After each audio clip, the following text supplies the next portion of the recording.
Hi, this is Ranjit. I'm a head of sales capability, an HR practitioner and co-author of the book Winning It Together.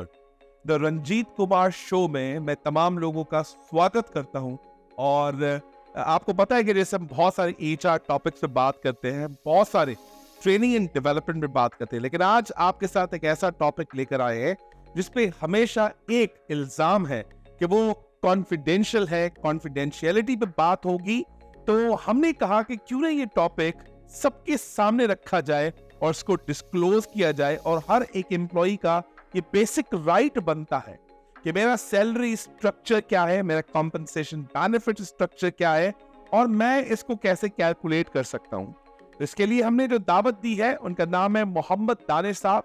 तो दानिश साहब, अस्सलाम वालेकुम, welcome to the Ranjit Kumar show.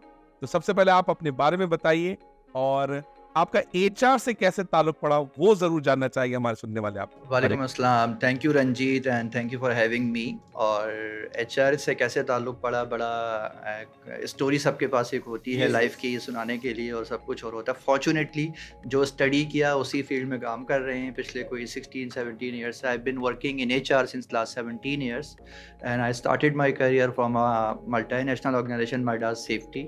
और जब वहाँ first time landing हुई job की तो पहले ही दिन जो है वो पेरोल बनाने के ऊपर स्टार्ट कर दिया गया काम। तो सर मोस्टली एक कंपनी में बात की जाती है कि भाई आप कॉम्पनसेशन एंड बेनिफिट्स वाले से कोई बात नहीं करेंगे, 3 लोग अंदर कमरे में अलाउड हैं और विदाउट परमिशन आप आ नहीं सकते। तो आप कैसे अपनी बात, अपनी चीजें या जो अपने कॉन्सेप्ट्स है लोगों तक नीचे लेकर जाते? बहुत अच्छा क्वेश्चन है और अब काफ़ी टाइम चेंज हो रहा है। जो कॉन्फिडेंशियल वाला एक टैग था कि जी वो एक रूम बंद होगा, लॉक होगा और वहाँ कोई जा नहीं सकेगा और उस तरीके से सैलरीज प्रोसेस हो रही होंगी या कॉम्पनसेशन बेनिफिट टीम काम कर रही होगी।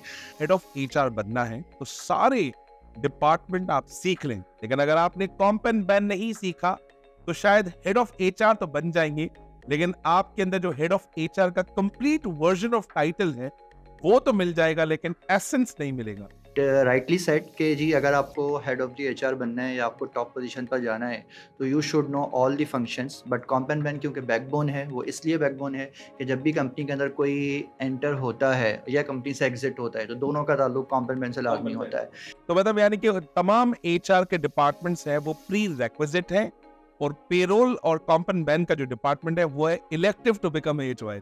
लेकिन जी सबसे पहले जैसे तो इसके नाम से जाहिर है कॉम्पनसेशन एंड बेनिफिट, तो उसको 2 पार्ट में कर लेते हैं। कॉम्पनसेशन मींस जो आपके पास एक मैंडेटरी रिक्वायरमेंट है, आप किसी भी जगह पर काम करते हैं उसके लिए आपको बेसिक जो अपना आप टाइम दे रहे होते हैं। For example if you have been hired for the 8 hours work और 9 आवर्स जॉब, तो आप 8 या 9 घंटे के लिए अपना जो टाइम पीरियड वहाँ दे रहे हैं उसके अगेंस्ट आपको क्या बेसिक सैलरी या कोई बेसिक पे मिल रही है, उसको कॉम्पनसेशन कहते हैं। जितनी एक हेड ऑफ एचआर की सैलरी होती है, एक क्वार्टर की बात करते हैं, एक क्वार्टर में मैं समझता हूँ वो 10 या 5 दिन में कंसल्टेंट उठा के लेके जाते हैं और टैक्स अलग से, टैक्स भी हमें बेयर करनी पड़ती है। मैंने देखा है बहुत टीडियस प्रोसेस है, बहुत एक्सपेंसिव प्रोसेस है और अब मुझे लगता है कि कुछ कंपनियों को समझ लग गई है, समझ आ गई है कि कॉम्प एंड बैन के अलावा जो एक्सपर्टीज है उसके अलावा हम किसी को हेड ऑफ एचआर बनाना भी नहीं चाहिए।